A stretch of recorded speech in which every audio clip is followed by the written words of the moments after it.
let's just jump in. So how to plan an osteotomy around the knee using mLDFA and MPTA? That was the question.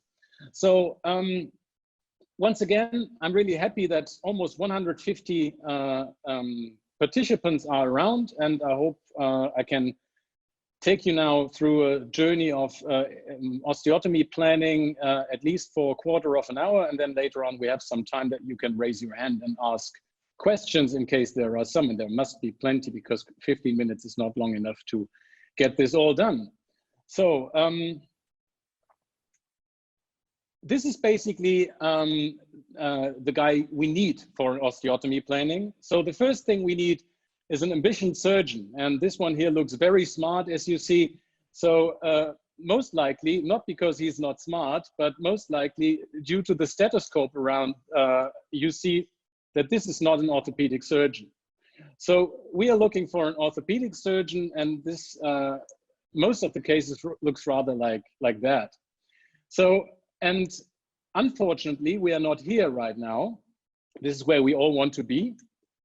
And we are not here because of our little friend coronavirus. But this gives us plenty of options now to look for something new and new opportunities that we have here right now. So we are not in the operating theater, but we are sitting in front of our work desk. And well, for osteotomy planning, I prepared some tools for you on my work desk, and we will use, well, quite some of them. So obviously, in modern osteotomy planning, you need a computer. You have this computer anyway, because right now you're using it for being part of this lecturing tutorial. But anyhow, we need to start on a more basic level. And this basic level includes goniometers, scissors, some Scotch tape, and of course, everything we need for the scientific background of everything, which is this original thesis that I prepared for you from Newclip, plus the more advanced workbook from Kristian KLEY, Principles of Deformity Correction. And we will take some of the advices from there to get you through the osteotomy planning. Of course, you also need a little bit of coffee and some cards, osteotomy cards and cue cards to get this done. So, but let's start with the X-ray you see in the lower right corner of the screen. And so we just jump in directly. So for osteotomy planning, obviously, you need the right indication, but we are not talking about this indication now. I mean, this is really way too long. Some of that might touch it, but that would really fill everything up to an extent where we could cover a whole course. But let's look now directly at the X-ray you need. You need a full extending AP X-ray. So that would be such an X-ray. And you need some other radiographs. I will show you in a second. So this is how you take these full extending X-rays, but well, that's a technical issue, rather something that you can solve with your radiological department or with the radiographers. Anyhow, you need to have the knee as the level of the X-ray beam to have it in the focus of interest. The overall length needs to be some 1.30 meters approximately, because you need to incorporate the whole hip, the head of the femur, and the ankle joint, obviously. Apart from this X-ray, you need the standard AP and lateral. Of course, you could debate, and we will do this later, that you can leave out the AP because you have it in the full extending X-ray already established.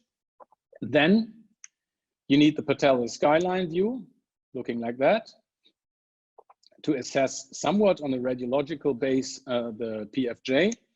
And of course, you need some functional views like stress X-rays or a Rosenberg view, looking like that. And that gives you some idea on the joint line convergence angle. So something which is in between the femur and the tibia. We will talk about that in a bit.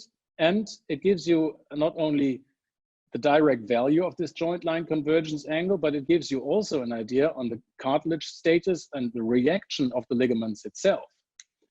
So this is something which you absolutely need. This is mandatory. An MRI scan, well, for the planning itself is kind of irrelevant. You don't really need it, but you may find some advantages from assessing it in terms of cartilage, cartilage damage, and other things like the degree of bone marrow edema, necrosis, etc. But for the planning purpose, it's not really needed, and the scintigram, of course, is completely non-needed. So now let's look at the long leg X-ray and the long leg orientation. So this is supposed in all these textbooks to be wrong because the patella is not pointing forward. But I give you now a little word of warning, because what you see here is basically 1/3 coverage of the fibular head.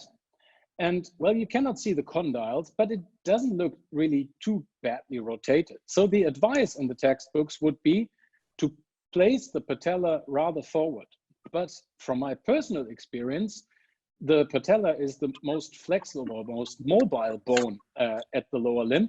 So I would suggest that you also have some different markers of verification.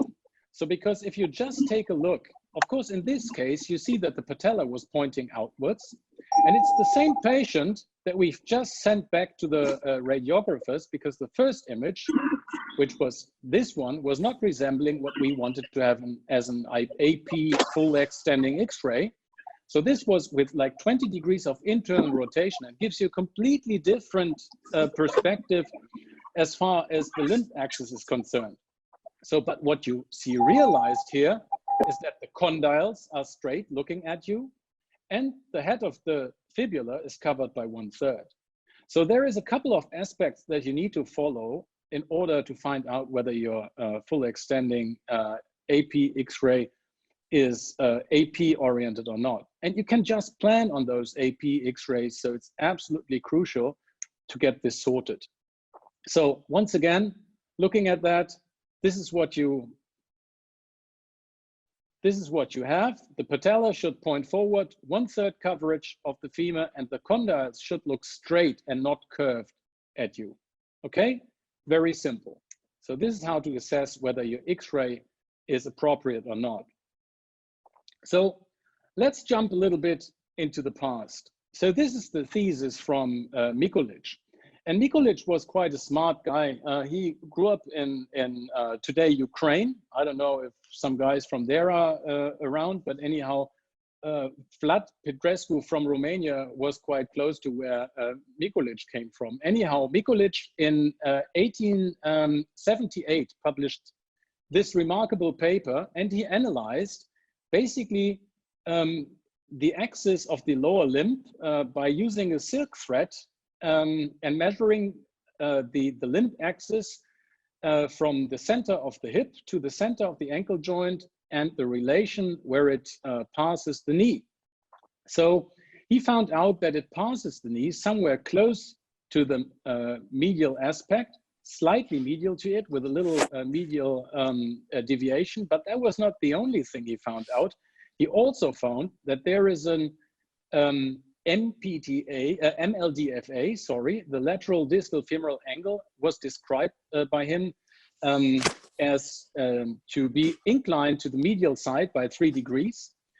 And because he was hypothesizing that the tibia forms the alternating angle to 180 degrees as the Mikulic line passes the knee in the middle, this is why he hypothesized that the lateral proximal tibia angle is somewhat 93, which can be transferred to today looking at the MPTA, the medial proximal tibia angle, which is always 87, or which has a mean of 87 with a range of 5 degrees.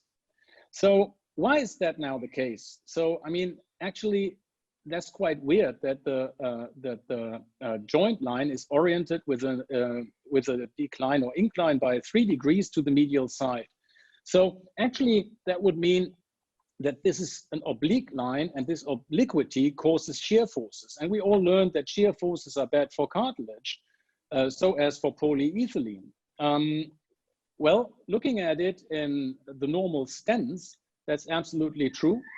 But in normal stents, where you have 50% of your body weight on both limbs, that doesn't play any role. It really becomes crucial when you jump, run, hike, when you're under dynamic conditions, because then you medialize your foot, and whilst medializing your foot, you all at a sudden horizontalize your joint line. Well, you can look at this one here. That explains it quite well, I guess. So looking at the limb axis, this is the Newclip line, and the joint line orientation with this obliquity of 3 degrees to the medial side, the mechanical lateral distal femur ankle, and the medial proximal tibia ankle. And then you medialize your foot during gait because you want to place your foot under the center of mass or the center of weight to gain some balance. And whilst doing that, you medialize this oblique joint line, and it all at a sudden becomes horizontal. So in fact, the obliquity of the joint line is a necessity to have no shear forces under dynamic conditions. And this is when you have like 4 or 5 times your body weight on one knee, not half of your body weight on both knees. So in fact, it makes sense that the limb is oriented the way it is and that there is a joint line orientation. And that explains why there is an MPTA and an mLDFA, which has to be a little below 90. So let's look at what KLEY made out of this some 150 years later. And KLEY made us a big favor because he actually gave us the nomenclature for everything and the systematic approach, how to assess all that. So he defined the idea of joint centers. Well, the centers are or have to be defined for the hip, for the knee, and that does mean for the distal femur and the proximal tibia, and for the ankle joint, of course. Well, now for the hip, let's start here. Well, that's a sphere, and a sphere on an X-ray is a round structure, and finding the middle of a circle seems to be quite odd. So this is easy, and you can all do this with your goniometer. So just mark the center of the femoral head. So now looking at the knee, that becomes a little bit more tricky because there is multiple points of reference that you could use. You could use for the distal femur now the roof of the notch. You could use the outer margin of the bone or even the outer margin of the skin. So all these could be addressed. But if you look at these blue dots that you find there, somewhere in the middle, they are all oriented quite close on one line, looking from the proximal femur to the distal tibia. So regardless what you take, they all should be quite there as long as the orientation of your X-ray is appropriate. So then going further to the ankle joint, in my case, I use this center of talus reference. So I just mark the middle of the talus, which is the center, because this is quite a reproducible structure that you find. So, and what you then have is basically defined the proximal and the distal part of the femur and the tibia. Well, now we go for joint lines. So what is a joint line? For the femur, it's the connection of the most distal points of the condyles, looking like that. So this is the joint line of the femur. And if there is a joint line for the femur, then there has to be one for the tibia. And that's the connection of the subchondral sclerosis from the medial to the lateral side, looking like that. So now you have defined the proximal joint line for the tibia and the distal one for the femur. And you have, well, we could go for this one as well for the ankle joint, but we skip that because that's really not of too much importance here. So what you now have is joint centers and you have joint lines. The next thing we need is axis. And there are two different axes that could be defined, the anatomic and the mechanical axis. So the anatomic axis is the connection point of the proximal and distal midpoints of the diaphysis. What is that? Let's go into it. So the proximal and distal midpoint of the diaphysis of the tibia, well, runs straight through the tibia, as the tibia in most of the cases is quite a straight bone. Whereas for the femur, it also goes through the diaphysis, but you see that it's different in relation to the mechanical axis of the femur, whereas the mechanical axis is the connection or the connection line from the proximal to the distal joint center, which we already defined. So this is then from the proximal to the distal joint center of the femur, the mechanical axis of the femur, completely different to the one that we defined as anatomic axis. And at the tibial side, well, there is no offset to the femoral neck. So therefore, it's quite similar, or let's say parallel to the anatomical axis of the tibia. So the mechanical axis is the connection of the proximal and distal joint centers. So for the tibia, as we mentioned already, this is almost parallel. And so therefore it doesn't play any role whether you name the mechanical or the anatomic axis, whereas we always plan on mechanical issues. So we plan on mechanical axis, but that's for the tibia the same. For the femur now, there is a difference due to this valgus angle that we have. So there is a difference of some 7 degrees approximately. Sometimes it's given 6 in literature, sometimes 8. So anyhow, let's say it's 7 plus minus 2. And this is the difference between the mechanical and the anatomic axis of the femur. Always remember to plan on mechanical issues. So we want to solve a mechanical issue. That's the rule of thumb. As a good way to remember that, we plan a mechanical problem. So therefore we take the mechanical axis. So this is now the whole limb axis, so-called mycolich line, which goes from the center of the proximal femur to the center of the distal tibia. And it passes the knee, as we said, somewhere close to the middle with a little mean medial axis deviation of some 4 to 8 millimeters, depending on what kind of literature reference you look for. So this is now what KLEY made out of it, and this is some kind of a cue card that you should always have close to you if you start with that, because it's something that comes over and over again. And if we talk about osteotomy planning, we need to justify the nomenclature so that we talk about the same thing. So KLEY had the suggestion to define medial and lateral, which is written with a capital M or L. It's always the same for femur or tibia, medial or lateral, and proximal or distal.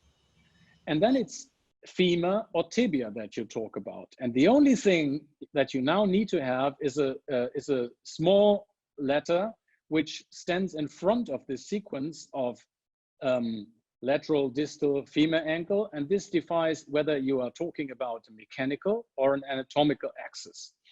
And now for the femur, you have to write this little M because it gives you the overall idea that you talk about a mechanical axis, whereas at the tibia, you can leave that out because there the mechanical and the anatomical axis are the same, and so therefore it plays no role.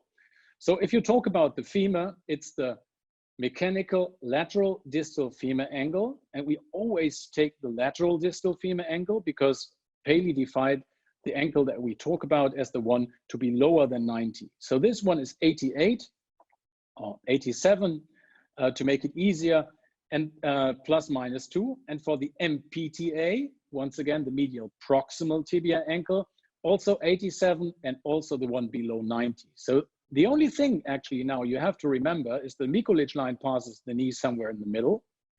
And the joint line orientation has an inclination of 3 degrees. So then you come automatically to 87 and 87. So this is such a card that you can always have when you do some planning. But remember, we don't plan on anatomical values. So therefore the mechanical references are of importance. And now it's very important to understand that you need these references as individualized figures, because the anatomical error can be either in the femur, or it can be in the tibia, or it can be in both, or it can be in none of them, because it could also be hidden somewhere here in the middle, in the joint line convergence angle, which would be a problem of the joint and not of the metaphysis of the long bones. So very important to keep in mind that you have an individualized approach to both the femur and the tibia and the joint itself, which is resembled by the joint line convergence angle, and the mycolich line or weight-bearing line just gives you the overall idea whether you have a varus or a valgus malalignment. That's all you need to know. So now let's go one step further and just jump into this planning process. So we take the standard workhorse, which is the planning of a high tibial osteotomy. In 80% of the cases, this will be what you have to do and what you have to perform. So let's start with this one. First thing you do is you draw a mycolich line. Why do you draw a mycolich line? Well, because you want to find out whether you have a varus or valgus malalignment. So in most of the cases, I guess when you plan an osteotomy, it's quite obvious, but anyhow, you do this to define the axis and where it runs through and where the center of load actually passes your knee. So the next thing is you want to know where after your osteotomy, the weight has to be transferred to. So therefore, you draw another virtual mycolich line, which intersects the tibia at the point where you want to have the weight positioned. There is multiple concepts for that, such as from Fujisawa and Frank Noyes and Dugdale and others. I don't want to go into detail here. I just can give you a point of reference of some 55 to 60%, which is quite modern. If you want to learn more about that, there is anyhow no way than to come to Nantes and learn at a 2-day or 1-day course, which makes way more sense than doing this in a quarter of an hour. But anyhow, this is the virtual mycolich line that gives you now your planning reference. So the next thing you need is your hinge point, because now you want to change your actual limb alignment, which is the red, and you want to transfer it to the virtual one, which is the purple one. So, and this is a radius function that you describe with a radiance of some degrees. So what you need now is to become actually the hinge. This is way easier to understand the whole concept if you become the hinge. Now you stand yourself and place yourself as if you'd be the hinge, and you look at the center of the ankle joint where it is right now. So the red line. And now the only question you have to ask is, how far do I have to rotate my head to the right side to end up at the purple line? And this is the degree of correction that you have to describe. So we do this now and draw a line. This is the first side axis that you just created yourself virtually. And we call this one A, capital A. And we transfer this one in a radiance function to the virtual mycolich line. And this is line B. And this now describes an angle. And this angle is the correction angle that doesn't give you any idea right now, because it's just an angle. An angle during a surgery is very, very hard to define.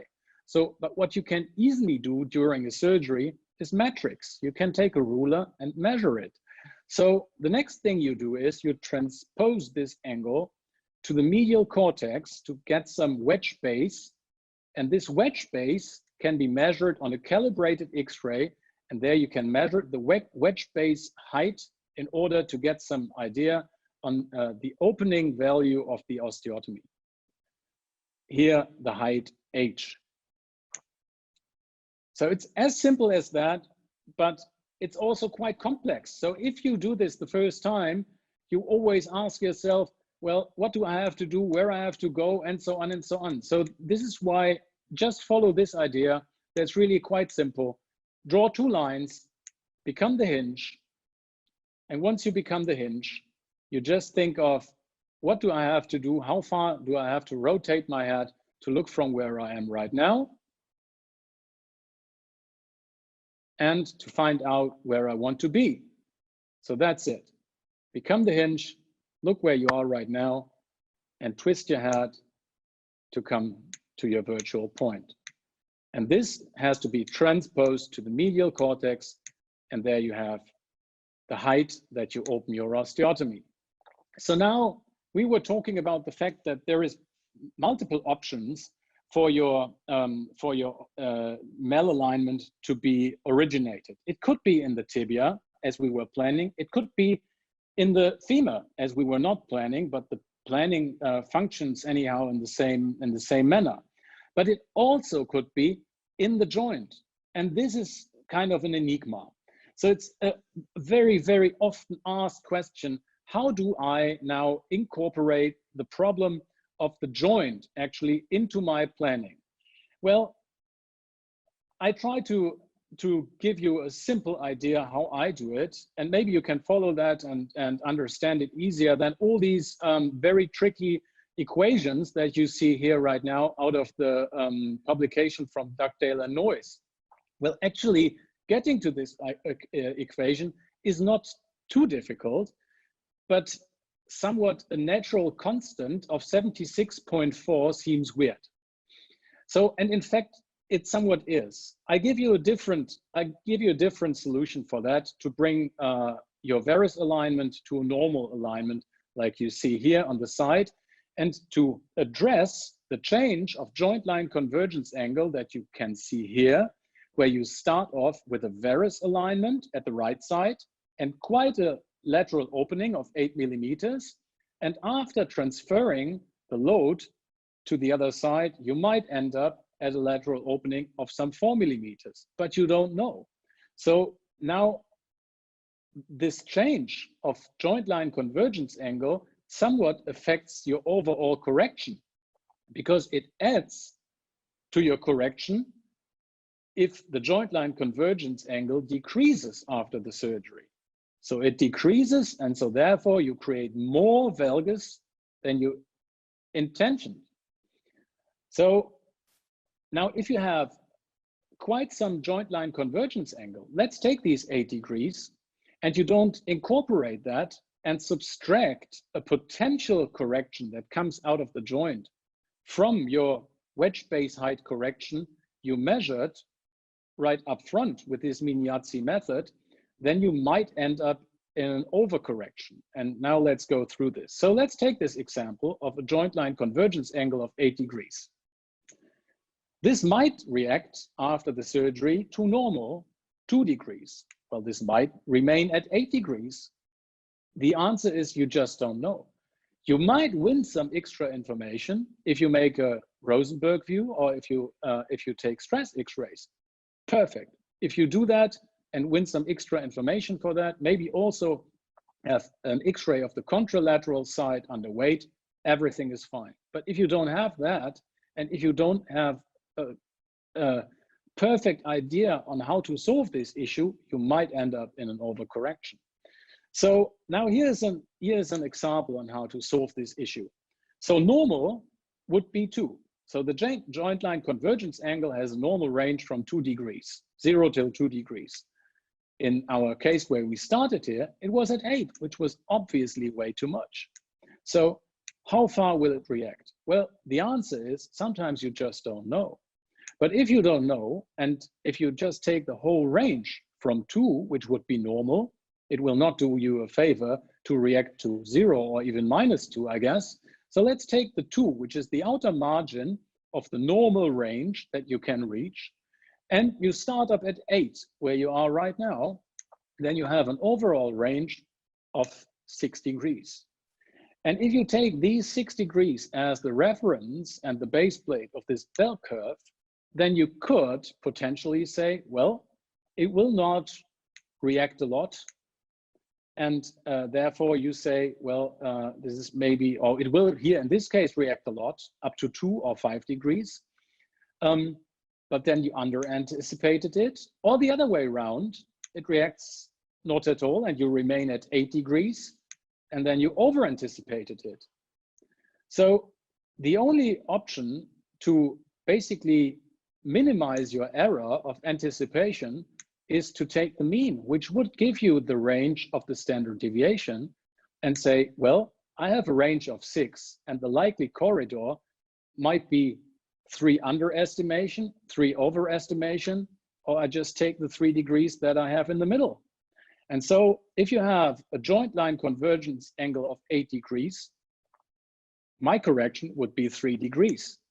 Or in other words, I created a formula of thumb for you, which is joint line convergence minus the actual joint line convergence that you have, minus 2, because you come from 8. So let's paste it in this equation, 8 minus 2, because you come to 2 as the outer margin of reference.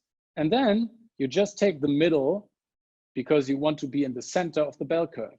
So joint line convergence angle minus 2 divided by 2 gives you 3 degrees that you incorporate and subtract from the amount of correction that you created. So a little bit of a complex topic for the end. Anyhow, we can talk about this now later on. In these crazy times of coronavirus, I want you to keep some distance, social distancing, at least 2 straightened limbs or legs. And so I thank you for your attendance, and hopefully that that gives you some idea on osteotomy planning. If you like that, and if you enjoy osteotomy, you are highly recommended to visit one of our courses in Nantes, which is always a great opportunity to have hands-on cadavers and multiple workshops. So that's always a great venue to come and feel invited to be there and join us in the world of osteotomy. Thanks a lot. Thank you so much, Kristian, for this fantastic presentation. Thank you for reminding also that Newclip is also organizing a lot of courses in normal times every month or every 2 months. We have courses in Nantes where you have a full theoretical and also cadaver lab during 1 or 2 days or 1 day and a half. It's a fantastic opportunity for surgeons experienced and also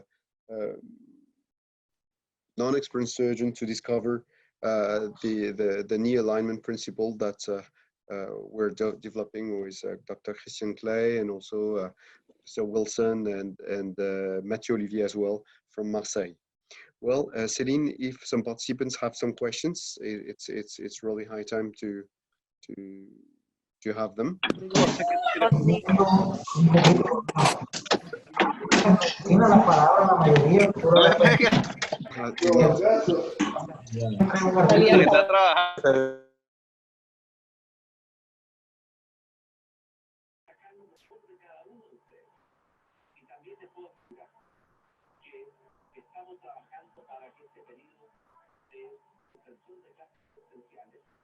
Okay.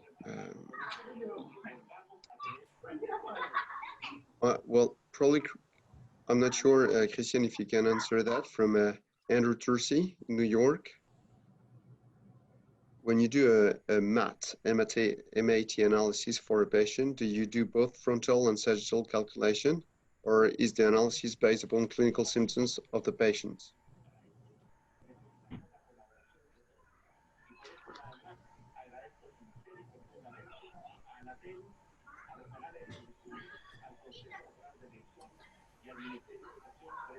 Kristian, you're on mute. Kristian, we no longer see you. Kristian, do you hear us? I can hear you, but can you hear me again? Yeah. Yes.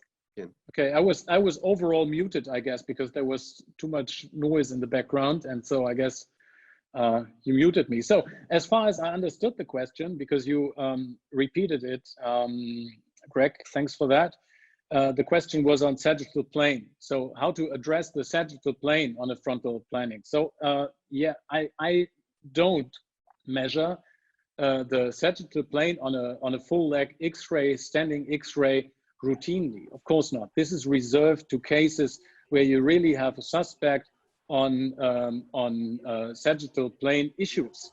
So I mean, it's as if a patient comes to you and you don't have any aspect for frontal plane deformity, then you don't shoot a frontal plane full leg standing X-ray. So I would say this is reserved to cases where you say, well, I want to have some information on that.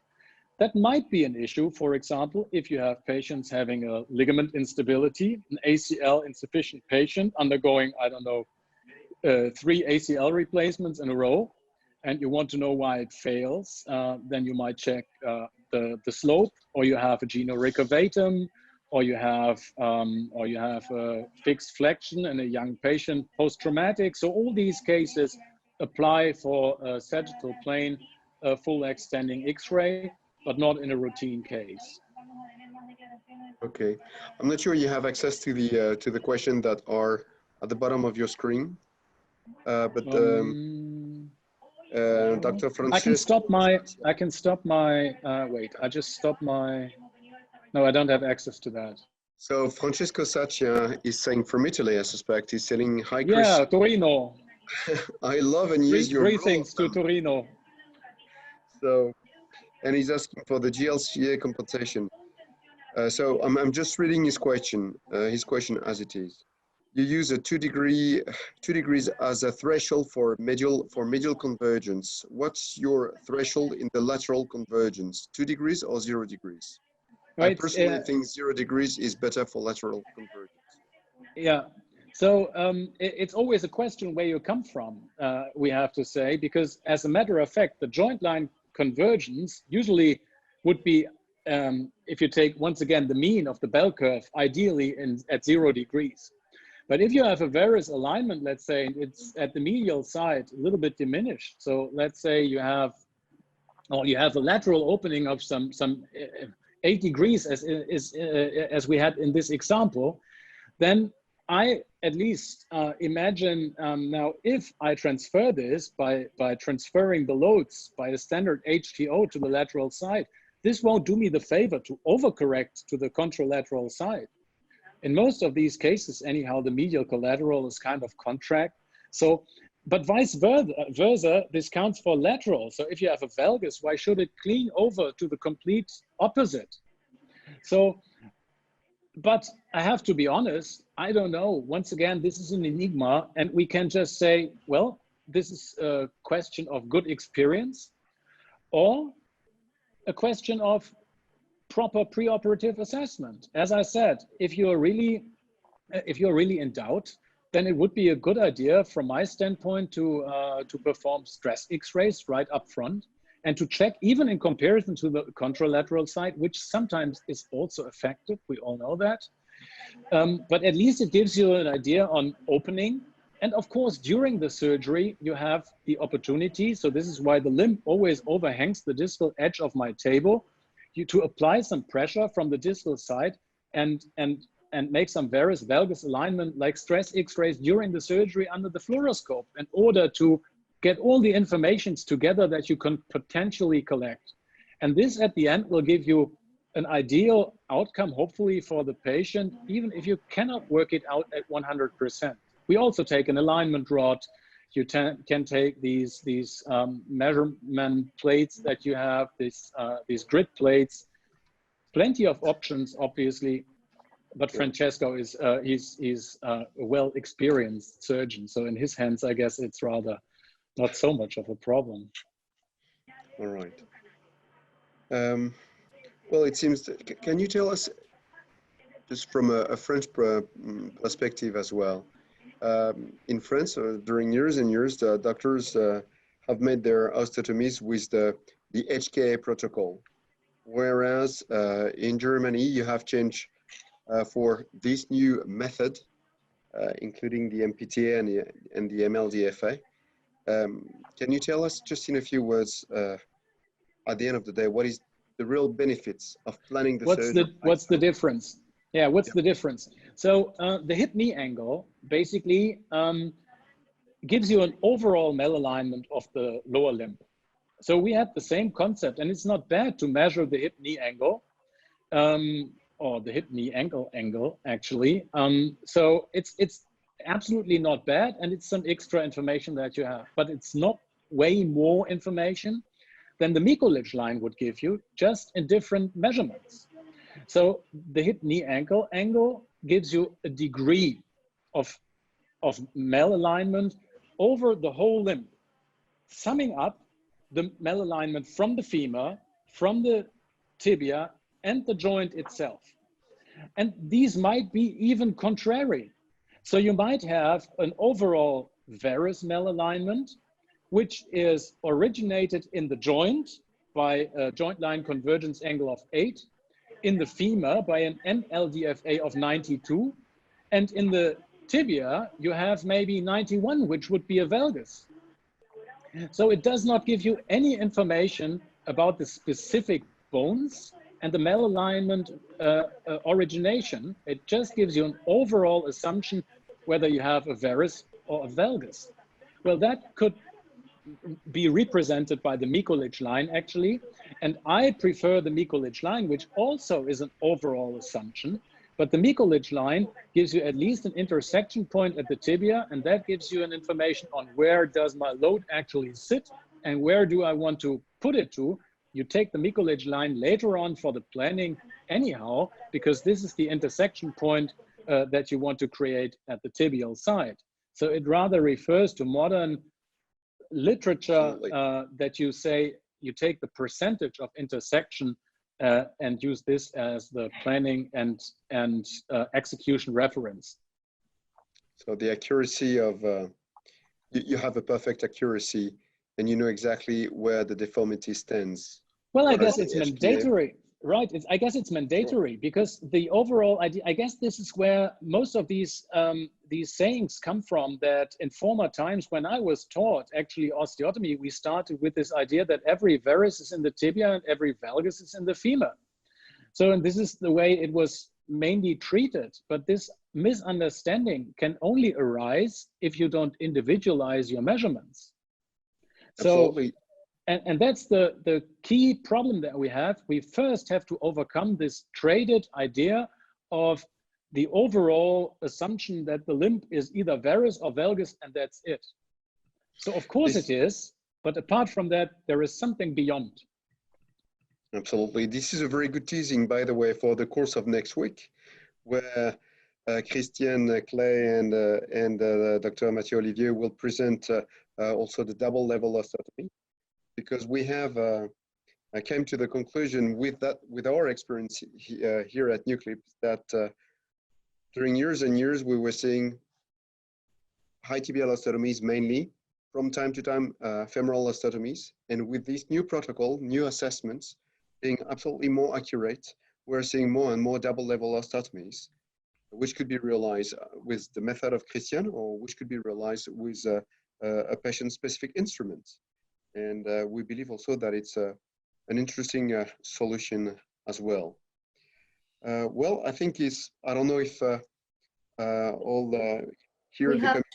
We have two other questions. One from Dr. Diego Amenabar. Do you only rely on your surgical planning or do you intraoperative measurement? Yeah, Diego, obviously we do this. As we said, the surgical planning itself gives you a good idea, and you need to have that to be prepared. Once you go for an osteotomy into the OR, you need to know what you plan and what you do. So you have your roadmap already made up completely. So, but obviously, I mean, we're not brain dead idiots who go into the OR, execute what we planned, and then we step off the table and clap on our shoulder. So what we always do is intraoperative verification of what we created. So, and this is absolutely mandatory because apart from the wedge base height that you created, you could have caused a hinge fracture, which would result in maybe a collapse or even a distract at the lateral side, at the hinge. And then the sheer amount of medial wedge base height doesn't give you any idea. So you lost the reference of this transformation of an angle that you intention to correct to matrix. So the problem is that the link is then broken in between matrix and angles. So therefore, you always need to recheck and revalidate up till you fix everything. So, and yes, we have different things that we measure, and of course, We have this alignment rod. We check the joint line orientation in relation to the alignment rod.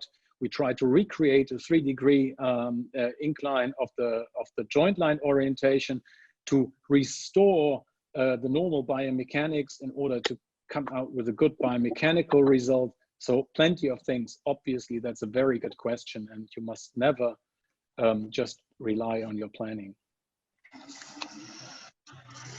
One last question, maybe. Yes, we have Max Barahona who is asking, when the patella is hard to center and you have to rotate the foot too much, do you perform torsional analysis? Well, as I said, the patella is one aspect, but not the most important one.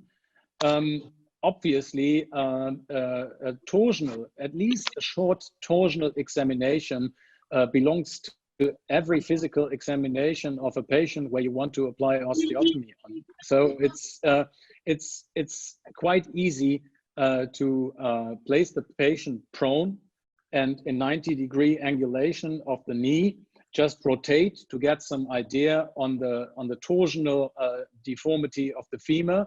Then you look at in the same position, you look at the sole of the foot or of the feet, of both actually, and see have some idea on the torsion of the tibia. Obviously, that's part of the normal physical examination. In case of doubt, you perform rotational analysis. Yes, we do that. But this is a different subgroup of patients that comes for either rotational deformities or abnormalities and frontal plane deformities. So these patients, usually they don't come and say, well, I have medial or lateral joint line pain, and you make up the whole planning and find out that they have torsional deformities. So that's not the issue. In most of the cases, these patients have frontal plane deformities for medial or lateral joint line issues. So other questions, have they come, as they come? Hi. Yeah, let's go ahead. From Barb. Hi, how do you manage high-grade GLCA incongruency? Do you have experience of intra-articular osteotomy? If yes, what are your specific indications? Yeah, so the answer is yes. Of course, we have experience as far as intra-articular osteotomies such as Chiba or other corrections are concerned. Well, the Chiba concept actually applies, which is this quite an expert talk now, but it's an intra-articular osteotomy or such as hybrid osteotomies. And this Chiba concept actually might be good for two things. One thing is an extensive JLCA where you have a triple varus deformity, and the other thing is pagoda type tibia. So if you have a pagoda tibia, then this is also applicable for a Chiba osteotomy. So yes, you can manage it if you have really insane degrees of joint line convergence angle. Well, if you look at this bell curve I've made up, the same applies for the joint line convergence angle. If you really thoroughly measure your joint line convergence angles that you have in your population, then we, at least in our subgroup, see normal ranges from, let's say, 2 till 7, 8, with a mean of maybe 5 or 6, even in massive cases, then it might be 5 or 6. It's completely different if you go into other populations. So just like in Japan. So, and that might be a reason why they came up with this concept. So it seems that when Japanese surgeons send X-rays to me, that they have a completely different morphology, and it's more likely for them to have joint line convergence angles of 8. So whenever something like this is the case in our population, I would rather take a look at the ligamentous status and whether there is some insufficiency.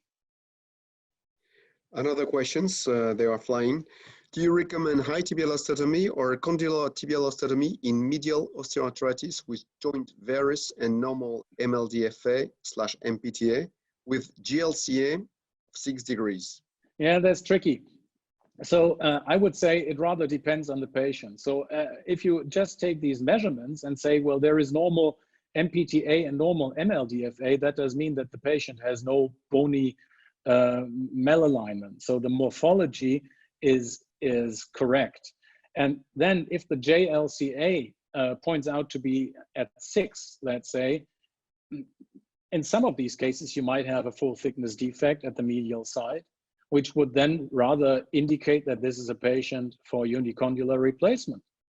So in my own hands, I have quite a sum of these patients where you would say, well, this is rather not applicable for an osteotomy. This is a patient for a uni. So if you take these limbs and have no bony abnormality and just take them and bring them in 10 degrees of, let's say in full extension, and you cannot move them at all, and then you transfer them to some 10 degrees of flexion. Sometimes they are already presented with a flexion, fixed flexion deformity, and if they have an FFD, then you give them some 5 degrees more, and then you can open the medial side as a result of the medial collapse and the full thickness defect of the medial side. Then these patients are most likely applicable for a unicondylar replacement. But of course, at the end, you have then different questions again that might arise, such as age of the patient, acceptance of endoprosthetics, and so on and so on. So there is not a general contraindication for this scenario that you described, but obviously that's a rare scenario. If you have just a joint issue, then you treat the joint. If you have a bone issue, you treat the bone. That would be the answer. Well, and I think those concepts are sometimes a bit foggy in some region of the world. Sometimes we have seen also in the United States that the HTO was not highly prized, and the uni was most often the answer. Yeah, the funny thing is that the results, if you follow these recommendations, and I mean it's really almost too simple to not follow these recommendations. Well, if the bone is the problem and you have a bony malalignment, well, then the easiest thing is to correct the bone. So, I mean, we are orthopedics, so it comes from orthos and paidion. If some guy from Greece is looking, they would say, I mean, they are stupid anyhow, because it just means straight child. And we were over centuries, we were straightening up things. And now, just over the last 40 years, we forgot about our basic principles of straightening, because these fancy tools made of metal came up, and we somewhat thought that we found the Holy Grail, but be very, very aware that they arise with lots of problems as well. I mean, the good thing about an osteotomy is that you keep your own knee. The bad thing, obviously, is you keep your own knee. Absolutely. And this is probably also a topic that we will develop in this trilogy of courses, because in the next courses we will present different scenarios, different deformity, and probably with the interaction of the public, you will see how far we can go with the alignment process that we all develop here. I still have some other questions. It's still flying. Yeah, go ahead. I'm here. Oh, someone is coming. Something new is coming. Your kind opinion about joint distraction with X-fix in high-grade unicompartmental knee, where in reasonable aligned knee? Yeah. So coming from John Marco. I don't know if you're John Marco. Okay. You know John Marco. So yeah, obviously Italy, Regazzola maybe, but I don't see the. But anyhow, that would be a John Marco from our Italian osteotomy friends I know. So anyhow, joint distraction. Well, joint distraction is a quite new concept. for knee osteoarthritis, whereas it's quite elaborated concept for ankle joint osteoarthritis, giving us really promising initial results. And I would even say it's far from initial results. So there is level 1 studies that we have, and they are now down the road for 5 years. And to be honest, we have to see this this coming as part of our working armamentarium when we talk about sectoral osteoarthritis of the knee, and maybe even general osteoarthritis of the knee. So that's a very, very interesting concept. And yes, this is why you were asking about compartmental knee wear. Yes, it also might be applicable for full thickness medial defects. Why not? Knee joint distraction seems to play a bigger role in the future than it does right now. Unfortunately, in most European countries, we have an issue with the treatment right now because, well, the costs are in most of the healthcare systems not covered, and so on and so on. So, but it will come because we cannot debate. You mean due to the cost of the external fixator? Yeah, right. So it's not just the fix X X fix as we've seen here. It's well, you need to distract. There is a couple of systems on the market anyhow, but of course these are on loan, and that's quite costly. And so at least in Germany, for generally insured patients, we don't have a cost coverage right now. But anyhow, maybe in a studying work group, there might be room for that, because it's not always just a matter of costs. Somewhat, you need to follow this.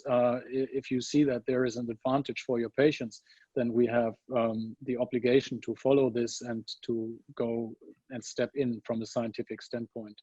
This is indeed a very interesting concept. I remember that Professor Ronald van Leeuwarden was also talking about this topic recently, and he participated to a survey. So it seems that this solution will arise sooner or later, with probably other options, implant options. Okay, well, I think that there are some other questions, but it's a kind of it's more or less they all join the same. It's a kind of repetition, yeah. Let me see.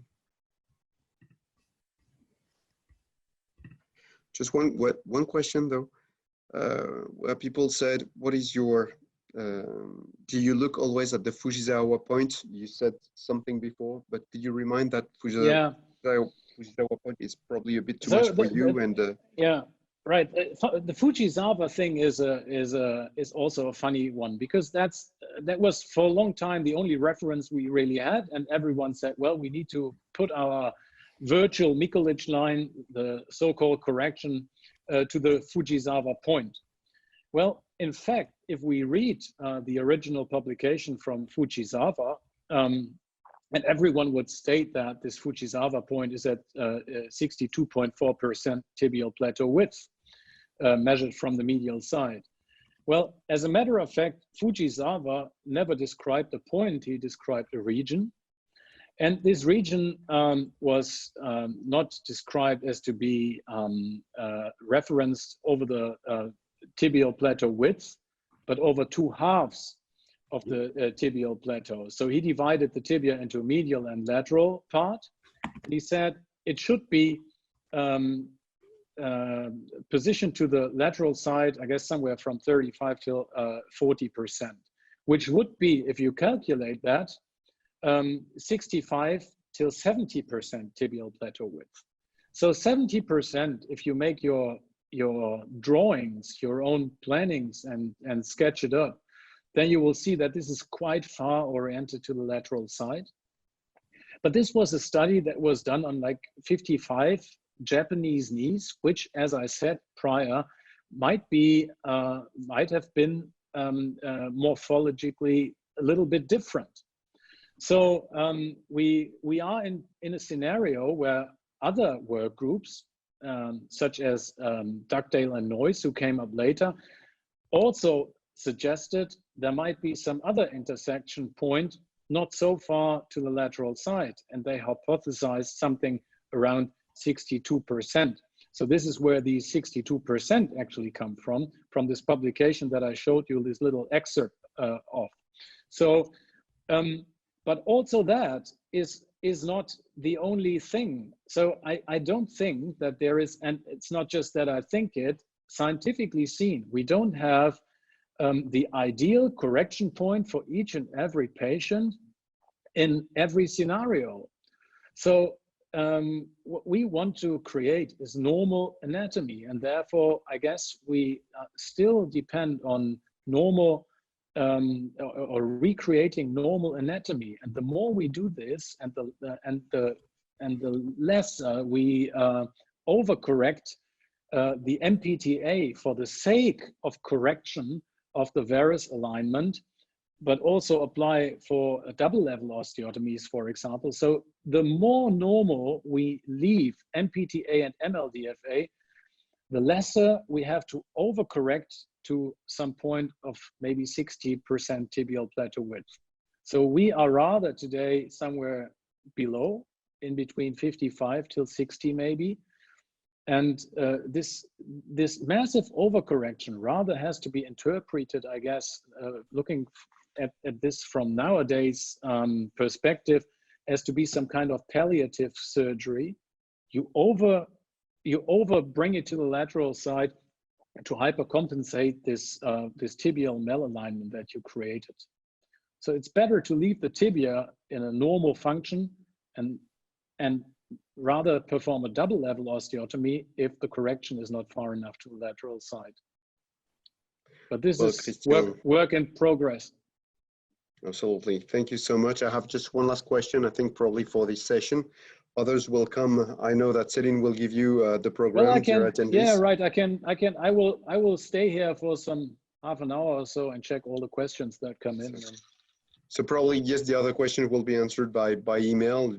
There was just one last question regarding the age, the range of age. I mean, you can start the osteotomy at what age? 30 years old until what, 60? And that's very interesting. Yeah, that's very interesting. We have, there was a multicentric study that was done in Hanover, in Tübingen, and in the Netherlands. And there are new publications from Fujisawa, from Takeuchi, Ryohei Takeuchi from Japan, and Ryohei, basically, he had a study on patients just 70, and then a next study on 75 and above. So the answer to that is there is no threshold of age that dictates your treatment. It's just the malalignment that counts. So obviously, you would be kind of rejected by performing an HTO on an 80-year-old patient, maybe, because this is not the standard workflow here in Central Europe. But in Japan, they would absolutely be keen to go for that. So, and I truly believe that there is room for such a treatment. I don't think it's that likely. I don't think that it's that likely, because the demand of these patients in that age group is lesser. But if you have a patient who's absolutely fit at 70 years with minor osteoarthritis, even with higher degrees of osteoarthritis, who has a massive metaphyseal deformity, still playing tennis, why not performing an osteotomy on these patients? As well as on someone young, as the question was. Yeah, absolutely, of course, yeah. Well, I think, well, first and foremost, I'd like to thank you for your time and the passion you have for knee alignments and the science that you have shown us today. I'd like to thank all the attendees for being with us today again, and we invite you for another 2 courses, one around patient-specific instruments, and the second is going to be a duet with Kristian and his good friend Mathieu Olivier, where they will introduce you to double-level osteotomies and many other fancy topics. Thank you, everybody, and enjoy your day. Thanks a lot. Perfect. Thank you, Kristian.